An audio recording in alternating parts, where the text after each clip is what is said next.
नमस्कार दोस्तों, हम पढ़ रहे हैं एनसीईआरटी कक्षा 6 की विज्ञान का दूसरा पाठ भोजन के घटक। इससे पहले हमने भोजन कहाँ से आता है वो पहला पाठ पढ़ लिया है एनसीईआरटी का। तो ये वीडियो कक्षा 6 के लिए तो उपयोगी है ही, साथ ही जितने भी टीचर्स वैकेंसी आती है उनके लिए तथा सीटेट और रीट एग्ज़ाम के लिए काफ़ी इंपॉर्टेंट है। तो आप वीडियो को शुरू से अंत तक देखें। तो आइए शुरू करते हैं भोजन के घटक। तो पाठ 1 यानी कि अध्याय 1 में हमने उन खाद्य सामग्री की सूची बनाई थी जिन्हें हम खाते हैं, और भारत के विभिन्न भागों में खाए जाने वाले भिन्न भिन्न व्यंजकों के बारे में भी हमने बताया था, और उनको एक मानचित्र में भी हमने अंकित किया था। इस प्रकार के भोजन में चपाती, दाल, बैंगन का भरता हो सकता है। तो दूसरे प्रकार का जो भोजन है उसमें चावल, सांभर और भिंडी हो सकती हैं। इसके अतिरिक्त कोई और भोजन है जैसे साउथ में भोजन है वो अप्पम, मछली और सब्जियां हो सकती हैं। तो ये भारत विविधताओं वाला देश है, तो अलग अलग क्षेत्रों में अलग अलग भोजन बनाया जाता है। तो ये सारणी दे रखी है 2.1। इसमें हमें अपने क्षेत्र का नाम तथा राज्य का नाम लिखना है, वहाँ कौन सा है जो अन्न का व्यंजन बनाया जाता है, दाल या मांस का व्यंजन क्या होता है, सब्जियां क्या बनाई जाती हैं, और अन्य व्यंजन वहाँ पे क्या क्या बनाए जाते हैं। तो जैसे बात करें हम पंजाब की, तो वहाँ पंजाब में जो काफ़ी प्रसिद्ध है ये मक्के की रोटी। इसके अलावा ये राजमा बनाया जाता है वहाँ पे, और सरसों का साग। इसके अलावा दूध और दही, घी वहाँ के प्रमुख व्यंजन हैं। बात करें अगर हम आंध्र प्रदेश की, तो आंध्र प्रदेश में अन्न के रूप में यहाँ पे चावल का उपयोग ज़्यादा होता है, और अरहर की दाल तथा रसम जिसको चारू कहते हैं वो वहाँ पे सबसे अधिक बनाया जाता है। इनके अलावा सब्जियों में यहाँ पे कुंदरू सबसे अधिक फेमस है वहाँ की सब्जी, और अन्य व्यंजन में वहाँ पे जो मट्ठा, घी और अचार सबसे ज़्यादा प्रसिद्ध है। अगर हम बात करें अपने राजस्थान की, तो राजस्थान में अन्न में हम गेहूँ तथा बाजरे की रोटी यहाँ पे प्रसिद्ध है, मक्के की रोटी यहाँ पे प्रसिद्ध है। इसके अलावा दाल बाटी और चूरमा राजस्थान का जो पूरे विश्व भर में प्रसिद्ध है। सब्जियाँ जो अधिकतर सब्जियाँ हम यहाँ पे बनाते हैं। तो हो सकता है कि आहार के कुछ उदाहरण 2.1 में दिए हैं, और अध्याय 1 में प्रस्तावित क्रियाकलाप के आधार पर दर्शाए गए जो व्यंजन थे उनको हमने छांटा था। तो इसमें क्या होता है कि विभिन्न प्रकार के खाद्य सामग्री में अलग अलग प्रकार के खाद्य पदार्थ होते हैं। तो आइए उनके बारे में हम जानकारी प्राप्त करते हैं। तो जो कच्ची सामग्री से हमें खाद्य सामग्री प्राप्त होती हैं वो मुख्य रूप से में या तो पादपों से प्राप्त होती हैं या फिर जो हमको जो जंतुओं से प्राप्त होती हैं। कच्ची सामग्री के संघटक क्या होते हैं, ये हमने जो पिछले पाठ में पढ़ा था कि कच्ची सामग्री जो होती हैं वो संघटक के रूप में होती हैं, और यह जो खाद्य पदार्थ होता है वो कच्ची सामग्री से मिलकर बना होता है, और उन्हीं कच्ची सामग्रियों को संघटक कहा जाता है। इस कच्ची सामग्री में हमारे शरीर के लिए कुछ आवश्यक घटक होते हैं, और इन घटक को हम पोषक कहते हैं। और हमारे भोजन की जो मुख्य पोषक तत्व हैं वो इस प्रकार हैं। एक तो इसमें कार्बोहाइड्रेट, प्रोटीन है, वसा, विटामिन, खनिज लवण, और इसके अलावा हमारे शरीर में भोजन में रुद्रांश और जल भी शामिल है, जिनको हमारे शरीर की काफ़ी आवश्यकता होती है। तो ये सारे पोषक तत्व क्या सभी पदार्थों में, खाद्य पदार्थों में उपलब्ध होते हैं? कुछ साधारण विधियों के द्वारा हम इनको चेक कर सकते हैं। जैसे इनको प्रोटीन, विटामिन, खनिज लवण, कार्बोहाइड्रेट ये हमारे खाद्य सामग्री में उपस्थित है या नहीं, इसका हम जानकारी कैसे लगाएं? तो इनका 2-3 ये परीक्षण दे रखे हैं, इनके माध्यम से हम इनका पता लगा सकते हैं। तो इन परीक्षणों के लिए आपको जो आयोडीन, कॉपर सल्फेट तथा कास्टिक सोडा विलयनों की आवश्यकता होती है। तो आपको कुछ परख नलियों में एक ड्रॉपर की भी आवश्यकता होती है। इनके अलावा इन परीक्षणों को पके हुए भोजन तथा कच्ची सामग्री पर कर सकते हैं। ये सारणी दे रखी है 2.2। इस 2.2 के अनुसार हमें इसमें भरना है कि कच्चा आलू इसमें मंड उपस्थित है या नहीं है, प्रोटीन है या नहीं है, वसा। इनका हम परीक्षण करने के लिए ये 3 टेस्ट यहाँ पे लगा सकते हैं। तो एक तो है आयोडीन टेस्ट है, एक कॉपर सल्फेट विलयन टेस्ट है, तीसरा है इसमें कास्टिक सोडा टेस्ट। तो आइए देखते हैं। तो सबसे पहले हम जो कार्बोहाइड्रेट की उपस्थिति की जांच करते हैं। तो कार्बोहाइड्रेट कई प्रकार के होते हैं। हमारे भोजन में पाए जाने वाले मुख्य कार्बोहाइड्रेट मंड तथा शर्करा के रूप में होते हैं। जो हमारे शरीर में कार्बोहाइड्रेट होता है वो मंड और शर्करा के रूप में पाया जाता है। और यदि किसी खाद्य पदार्थ में मंड है तो इसका हम आसानी से परीक्षण कर सकते हैं। कैसे परीक्षण करेंगे? तो परीक्षण के लिए खाद्य सामग्री या कच्ची सामग्री की थोड़ी सी मात्रा लेनी है और इसमें तनु आयोडीन विलयन की 2-3 बूंदें मिलानी है। खाद्य पदार्थ के रंग में होने वाले परिवर्तन को देखना है। अगर यह रंग नीला या काला हो जाता है तो यह जो मंड की उपस्थिति को दर्शाता है।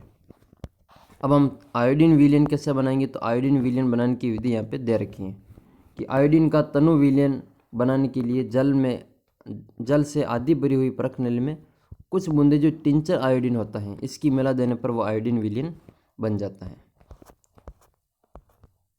इस परीक्षण को किसी भी खाद्य पदार्थ के साथ दोहराइए और जांच कीजिए कि इसमें मंड उपस्थित है या नहीं है। फिर बात करें प्रोटीन के परीक्षण के लिए, तो प्रोटीन के परीक्षण के लिए क्या करना है कि किसी भी खाद्य पदार्थ की थोड़ी सी मात्रा लेनी है और जिस खाद्य पदार्थ का परीक्षण करना है यदि वह ठोस है तो उसका पहले हम पेस्ट बनाएंगे या फिर चूर्ण बनाने की हमें आवश्यकता होती है। फिर खाद्य पदार्थ की थोड़ी सी मात्रा को पीस कर या मसल कर उसके चूर्ण को एक साफ परख नली में डाल देंगे। फिर उसमें 10 बूंदे जल की डालेंगे और उसको अच्छी तरह से हिला लेंगे। अब ड्रॉपर की सहायता से परख नली में 2 बूंद कॉपर सल्फेट विलयन की डालते हैं और 10 बूंद जो कास्टिक सोडा विलयन की डालते हैं। इन तीनों को अच्छी तरह से हिलाकर कुछ मिनट के लिए परख नली को रख देते हैं। इससे क्या होगा कि इसका जो रंग होगा, परख नली में जो पदार्थ होगा उसका रंग है जो बैंगनी रंग हो जाता है और बैंगनी रंग है जो प्रोटीन की खाद्य पदार्थ में प्रोटीन की उपस्थिति को दर्शाता है। अब इस परीक्षणों को दूसरे खाद्य पदार्थों के लिए भी हम दोहरा सकते हैं। तो करना क्या है? प्रोटीन परीक्षण के लिए कोई भी पदार्थ लेना है, उसका पेस्ट बना लेना है और उसको एक छोटी सी परख नली में लेके ड्रॉपर से 2 बूंदें जिसमें कॉपर सल्फेट की डालनी है तथा 10 बूंदें इसमें कास्टिक सोडा की डालनी है। हिला लेना और उनको थोड़ी देर रख देंगे। अगर रंग बैंगनी हो जाता है तो उसमें जो प्रोटीन उपस्थित है।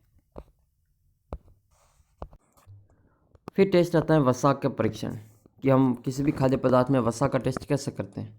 तो खाद्य पदार्थ की थोड़ी सी मात्रा लेनी है और इसको एक कागज़ के टुकड़े में लपेटकर कूटिए, यानी कि थोड़ा मसल लेना है कागज़ के टुकड़े में ही।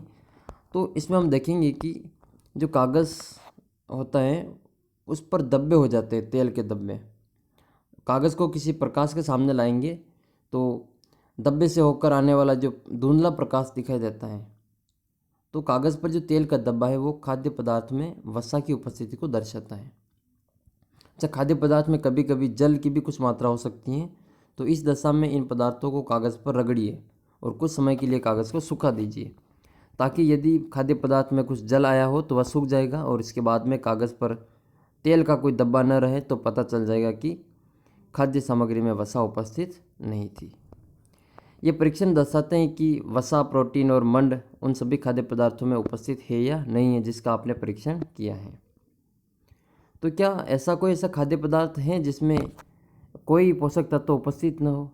हमने जो 3 पोषक तत्वों की जानकारी प्राप्त की है, कार्बोहाइड्रेट, प्रोटीन और वसा, इनके खाद्य पदार्थों के परीक्षण किया था और विटामिन और खनिज लवण जैसे अन्य पोषक भी हमारे खाद्य पदार्थों में उपस्थित होते हैं और इन सभी पोषकों की हमें काफ़ी आवश्यकता होती है। तो ये वसा के स्रोत दे रखे हैं कि वसा हमें कहाँ कहाँ से प्राप्त होती हैं। तो वसा मूंगफली का तेल, सरसों का तेल, नारियल तेल, सोयाबीन तेल, इसके अलावा गिरी तिल, और ये तो पादप स्रोत हैं। और वसा जो हमें जंतु स्रोत से प्राप्त होती हैं वो इसमें घी, दूध, मक्खन, क्रीम, मछली और मांस, ये हमें पादप जंतुओं से प्राप्त होती हैं। बात करें अगर हम कार्बोहाइड्रेट की, तो कार्बोहाइड्रेट हमें कहाँ कहाँ से प्राप्त होता है? तो कार्बोहाइड्रेट हमें शकरकंद से, आलू से, गन्ना, पपीता, तरबूज, आम, मक्का, गेहूँ, चावल, बाजरा, इन सभी से हमें कार्बोहाइड्रेट प्राप्त होता है। तो कार्बोहाइड्रेट जो विभिन्न पोषक तत्व हैं हमारे लिए क्या कार्य करते हैं? तो कार्बोहाइड्रेट मुख्य रूप से हमारे शरीर में ऊर्जा प्रदान करते हैं। प्रश्न पूछा जा सकता है कि कार्बोहाइड्रेट का हमारे शरीर में क्या कार्य है? तो वो हमको ऊर्जा प्रदान करता है। इसके अलावा ऊर्जा तो हमें वसा से भी मिलती है, लेकिन वास्तविक में कार्बोहाइड्रेट की तुलना में वसा की समान मात्रा में हमें अधिक ऊर्जा प्राप्त होती है। यानी कि कार्बोहाइड्रेट से ऊर्जा की तुलना में वसा से हमें अधिक ऊर्जा प्राप्त होती है। और वसा और कार्बोहाइड्रेट युक्त जो भोजन होता है उसको ऊर्जा देने वाला भोजन कहते हैं। जिसमें कार्बोहाइड्रेट और वसा होती हैं उस भोजन को हम ऊर्जा देने वाला भोजन कहते हैं। अब ये हैं इसमें प्रोटीन के जो कुछ स्रोत कि प्रोटीन हमें कहाँ कहाँ से प्राप्त होता है। तो प्रोटीन के पादप स्रोत हैं वो है इसमें चना, मटर, मूंग, तुअर, राजमा और सोयाबीन। ये सभी जो दालें होती हैं वो प्रोटीन का प्रचुर स्रोत होती हैं और सबसे अधिक प्रोटीन पाया जाता है सोयाबीन में। लगभग 40% तक सोयाबीन में प्रोटीन पाया जाता है। फिर बात करते हैं हम इसमें प्रोटीन के जो जंतु स्रोत हैं वो। तो प्रोटीन जंतु स्रोत के रूप में हमें मांस, मछली, पनीर, दूध और अंडों से प्रोटीन प्राप्त होता है। प्रोटीन का कार्य क्या है? तो प्रोटीन की आवश्यकता शरीर की वृद्धि तथा स्वस्थ रहने के लिए आवश्यक होती है। प्रोटीन युक्त भोजन को प्रायः शरीरवर्धक भोजन कहते हैं। कार्बोहाइड्रेट और वसा वाले भोजन को ऊर्जा देने वाला भोजन कहते हैं, जबकि प्रोटीन वाले भोजन को हम शरीरवर्धक भोजन कहते हैं। अब बात करते हैं कुछ विटामिनों की। तो विटामिन क्या करते हैं कि शरीर में जो रोगों से हमारे शरीर की रक्षा करते हैं। हमारी आँख, अस्थियों, दांत और मसूड़ों को स्वस्थ रखने में भी सहायता करते हैं। विटामिन कई प्रकार के होते हैं और उनको अलग अलग नामों से जाना जाता है। जैसे विटामिन ए है, vitamin B, vitamin C, vitamin D, vitamin E और विटामिन के। लेकिन विटामिनों का एक पूरा समूह होता है, इसको बी कॉम्प्लेक्स के नाम से जाना जाता है। और हमारे शरीर को इस सभी प्रकार के विटामिनों की आवश्यकता होती है, अल्प मात्रा में आवश्यकता होती है। विटामिन ए हमारी त्वचा और आँखों को स्वस्थ रखता है। विटामिन सी रोगों से लड़ने में हमारी मदद करता है। विटामिन डी हमारी अस्थियों और दांतों के लिए कैल्शियम का उपयोग करने में हमारे शरीर की सहायता करता है। तो विभिन्न प्रकार के जो विटामिन हैं इनको इन चित्रों के माध्यम से बता रखा है। तो आइए देख लेते हैं विटामिन ए के प्रमुख स्रोत। विटामिन ए हमसे सबसे ज़्यादा जो प्राप्त होता है वो गाजर और पपीता से मिलता है। इसके अलावा आम और दूध, इसके अलावा मछली का तेल, इनसे हमें विटामिन ए प्राप्त होता है। बात करें विटामिन डी बी की, तो विटामिन बी यकृत और गेहूं तथा चावल से हमें विटामिन बी प्राप्त होता है। विटामिन सी के सबसे बढ़िया स्रोत हैं सभी खट्टे फल। जितने भी खट्टे फल होते हैं वो सारे विटामिन सी के स्रोत होते हैं। और हम बात करें तो संतरा, टमाटर, अमरूद, मिर्च, नींबू और आंवला। आंवले में विटामिन सी सबसे ज़्यादा पाया जाता है। और यह है विटामिन डी। विटामिन डी के कुछ स्रोत हैं दूध, मक्खन, लीवर, इसके अलावा जो मछली, अंडे, ये सारे विटामिन डी के स्रोत हैं। प्राकृतिक स्रोत की बात करें विटामिन डी के, तो सूर्य का प्रकाश, सनलाइट जो होती है उसमें सबसे ज़्यादा प्राकृतिक स्रोत हैं विटामिन डी का। और इसको गरीब का विटामिन भी कहा जाता है, विटामिन डी को। नेक्स्ट बात करते हैं हम इसमें आयोडीन युक्त भोजन के कुछ स्रोत और फास्फोरस के स्रोत और लौह के स्रोत। तो ये खनिज लवण में आएंगे। तो अब बात करते हैं हम खनिज लवण की। अच्छा, इसमें एक पहेली दे रखी है कि हमारा शरीर भी सूर्य के प्रकाश की उपस्थिति में विटामिन डी बनाता है। इन दिनों कोई भी सूर्य के प्रकाश में नहीं रह पाता है, जिससे कि लोगों में इनकी कमी हो जाती है। अब बात करते हैं खनिज लवण की। तो हमारे शरीर को खनिज लवणों की आवश्यकता अल्प मात्रा में होती है और शरीर के उचित विकास और अच्छे स्वास्थ्य के लिए प्रत्येक खनिज लवण आवश्यक है।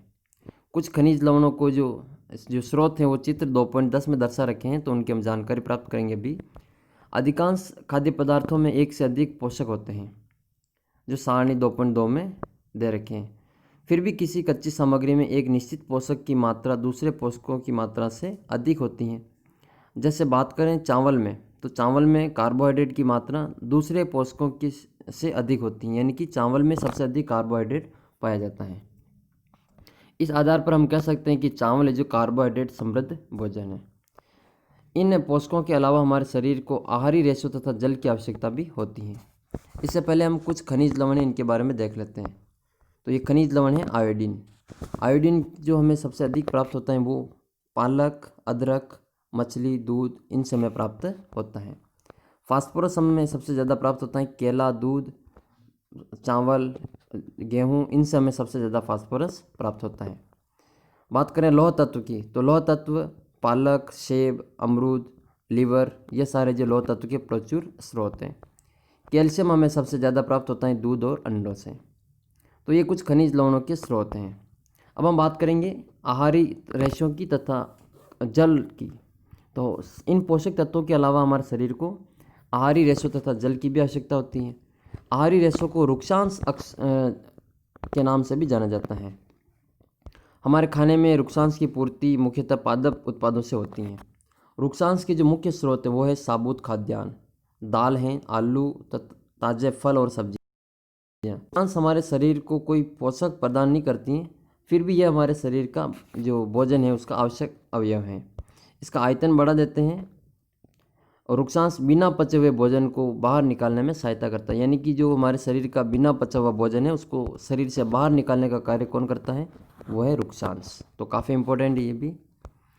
जल भोजन में उपस्थित पोषकों को अवशोषित करने में हमारे शरीर की सहायता करता है। जो उपस्थित पोषक होते हैं जल भोजन में उनको अवशोषित करने का कार्य जो जल करता है। इसके अलावा कुछ अपशिष्ट पदार्थों जैसे कि मूत्र और पसीने को भी शरीर से बाहर निकालने का कार्य करता है। हमारे शरीर को जितने जल की आवश्यकता होती है वह हमें उन वस्तुओं से प्राप्त होता है जिन्हें हम द्रव के रूप में प्राप्त करते हैं, जैसे जल, दूध, चाय, इनसे हमें जल की प्राप्ति होती है।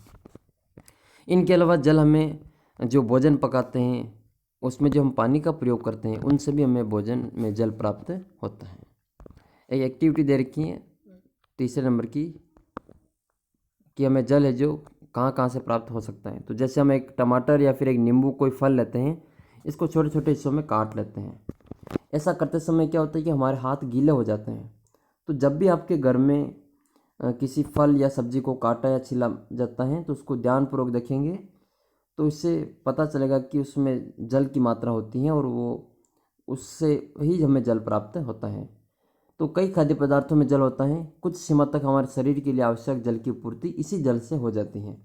इसके अतिरिक्त भी हमें कई खाद्य पदार्थों को पकाते समय हम उसमें जल डालते हैं। अब बात करते हैं हम संतुलित आहार की। तो पूरे दिन जो भी हम कुछ खाते हैं उसे हम आहार कहते हैं। हमारे शरीर को वृद्धि और अच्छे स्वास्थ्य बनाए रखने के लिए हमारे आहार में वे सभी पोषक तत्व हमें उचित मात्रा में लेने चाहिए जिनकी हमारे शरीर को काफ़ी आवश्यकता है। कोई भी पोषक तत्व न आवश्यकता से अधिक हो न ही आवश्यकता से कम। यानी कि हम जो भी भोजन करते हैं उनमें सारे के सारे पोषक तत्व एक अनुपात के रूप में होने चाहिए, उनसे कम या फिर उनसे ज़्यादा नहीं होना चाहिए। हमारे आहार में पर्याप्त मात्रा में रुक्षांश और जल का भी होना आवश्यक है। तो इस प्रकार जिसमें सभी पोषक तत्व उपस्थित होते हैं उस प्रकार के आहार को संतुलित आहार कहा जाता है। क्या आप सोचते हैं कि प्रत्येक आयु वर्ग के लोगों को एक ही प्रकार के आहार की आवश्यकता होती है? तो हमारा संतुलित आहार हमारे शारीरिक कार्यों पर निर्भर करता है। एक सप्ताह की अवधि में आप जो भी खाते हैं उसका एक चार्ट तैयार कीजिए और प्रतिदिन आप जो भोजन करते हैं क्या उसमें भी सभी पोषक तत्व उपस्थित होते हैं, ये उसमें हमें नोट करना है।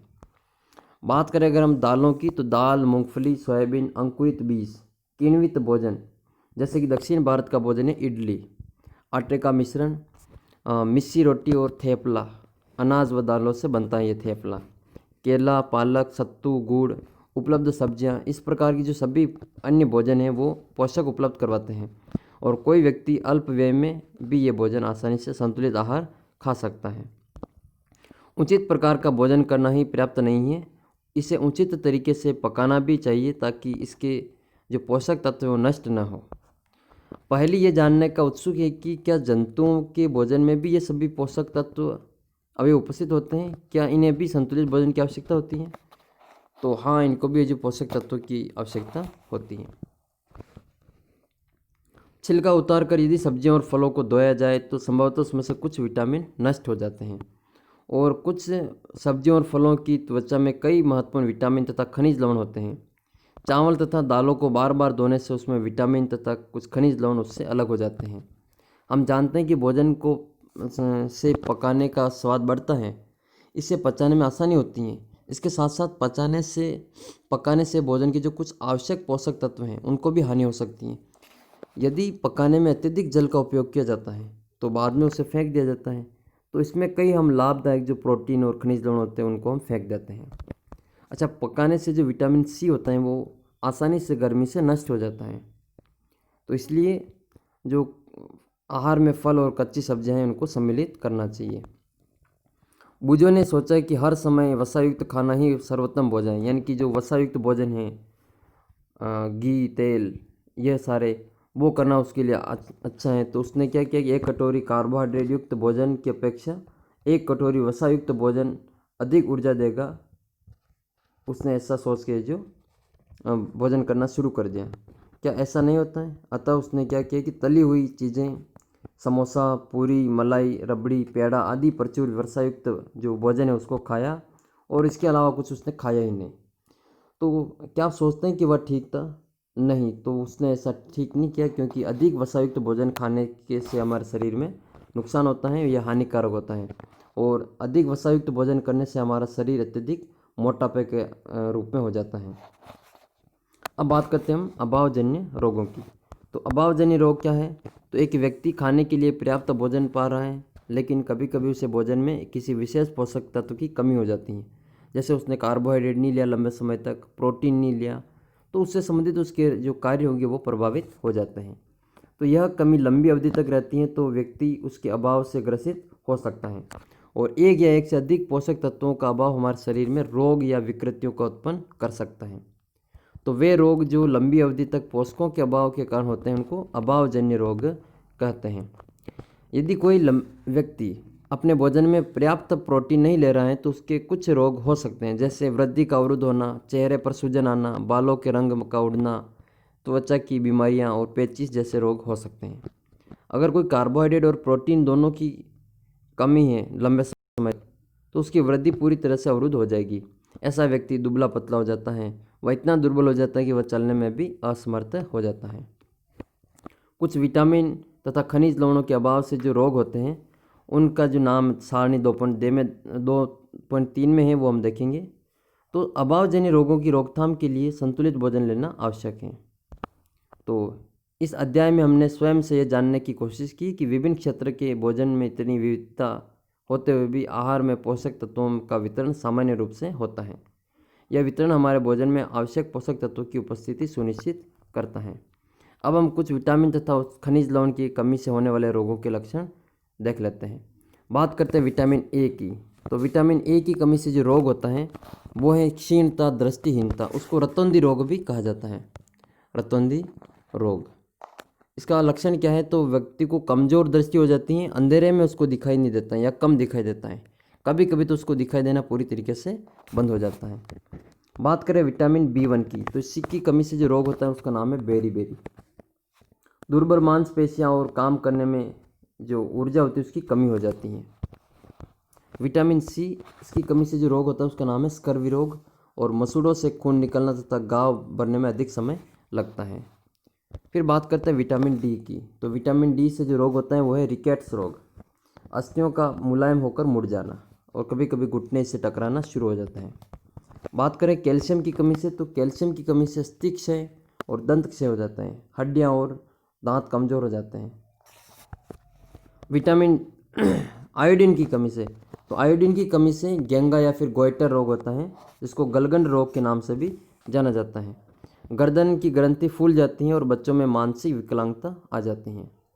अब बात करें हम लौह तत्व की, तो लौह तत्व की कमी से शरीर में अरक्तता हो जाती है, जिसको हम एनीमिया रोग कहते हैं, और शरीर में लाल रक्त कणिकाओं की कमी हो जाती है। तो ये तो कुछ पाठ था और इसका हम सारांश देख लेते हैं। तो सारांश है कि हमारे भोजन में मुख्य पोषक तत्वों के नाम कार्बोहाइड्रेट, प्रोटीन, वसा, विटामिन तथा खनिज लवण हैं। इसके अलावा भोजन में आहारी रेशे और जल भी होता है। कार्बोहाइड्रेट और वसा हमारे शरीर को मुख्य रूप से ऊर्जा देने का कार्य करते हैं, और प्रोटीन और खनिज लवण हमारे शरीर के वृद्धि और अनुरक्षण के लिए भी उपयोगी हैं।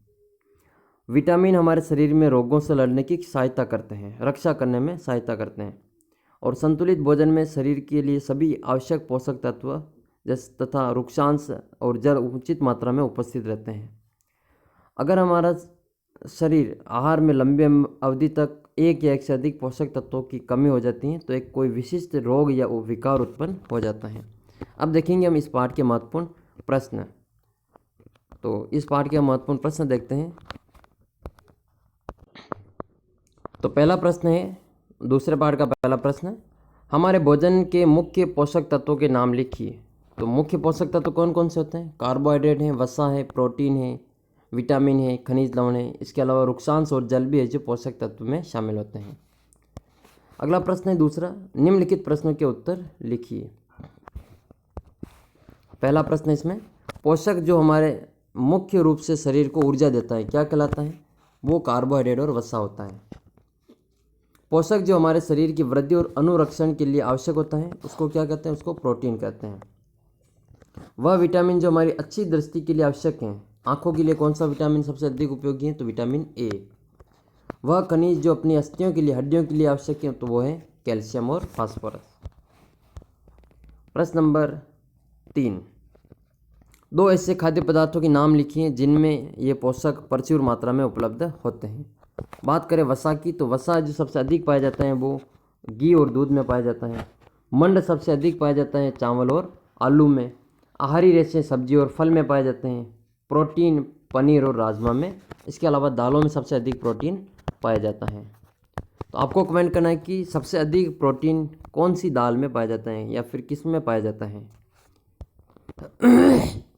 चौथा प्रश्न है, सही कथन पर टिक का निशान करना है। केवल चावल खाने से हमारे शरीर के सभी पोषकों की आवश्यकताओं को पूरा कर सकते हैं? तो ऐसा नहीं है, ये इसमें गलत है, क्योंकि केवल चावल खाने से सभी पोषक आवश्यकताओं की पूर्ति नहीं होती हैं।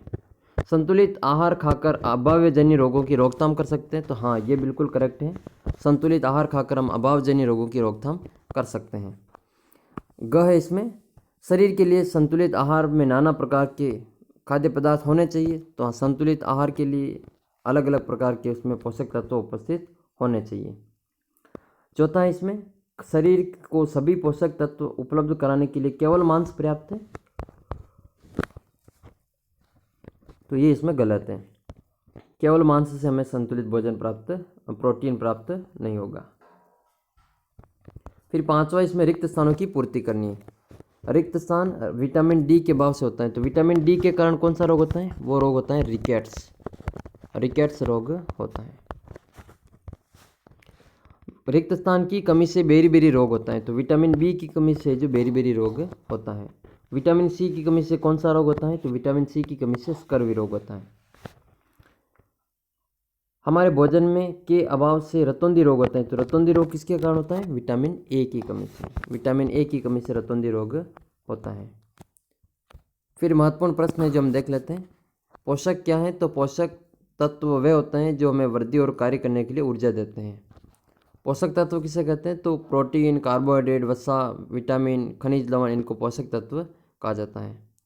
विटामिन का कार्य क्या है? तो विटामिन का कार्य है, विटामिन हमें रोगों से लड़ने में और शरीर की रक्षा करने की सहायता करता है। प्रोटीन का कार्य क्या है? तो प्रोटीन का कार्य शरीर में वृद्धि करने में मदद करता है और घायल ऊतकों की मरम्मत करने का कार्य करता है। वसा और कार्बोहाइड्रेट का प्रमुख कार्य क्या है? तो वसा और कार्बोहाइड्रेट का प्रमुख कार्य है शरीर को ऊर्जा देना। प्रोटीन के 5 स्रोत लिखने, तो दाल, दूध, अंडा, मछली और सोयाबीन प्रोटीन के प्रमुख स्रोत हैं। विटामिन कितने प्रकार का होता है? तो विटामिन 2 तरह के होते हैं, एक तो जल में घुलने वाले और जल में नहीं घुलने वाले, यानी कि वसा में घुलने वाले। तो जल में घुलने वाले विटामिन होते हैं वो विटामिन बी, सी और डी होते हैं। वसा में घुलने वाले ए, ई, के। रुक्षांश किसे कहते हैं? तो फलों और सब्जियों के छिलकों से एक विशेष प्रकार का कार्बोहाइड्रेट पाया जाता है जिसको रुक्षांश कहा जाता है। शरीर में भोजन का क्या कार्य है? तो भोजन हमें पोषक तत्व देता है जिससे कि हमें ऊर्जा और ताकत मिलती है। इसके अलावा भोजन हमारे शरीर में वृद्धि और विभिन्न रोगों से लड़ने की क्षमता उत्पन्न करता है। तो ये हमने कुछ महत्वपूर्ण प्रश्न और पाठ 2 पढ़ा आज हमने। नेक्स्ट हम पार्ट 3 पढ़ेंगे। तो रीट, सीटेट तथा अन्य सभी कॉम्पिटिटिव एग्जाम्स की तैयारी करने वाले ये वीडियो लाइक करें और चैनल को सब्सक्राइब जरूर कर लें ताकि आपको कक्षा 6 से 12 तक की जो साइंस हैं वो यहाँ पे उपलब्ध हो जाएगी। इसके अलावा मैं कक्षा 6 से 10 के लिए गणित के वीडियो भी शुरू कर रहा हूँ, तो वो भी आपको यहाँ पे मिलेंगे, तो आप चैनल को सब्सक्राइब कर सकते हैं। मिलते हैं एक नई वीडियो में, तब तक जय हिंद, जय भारत।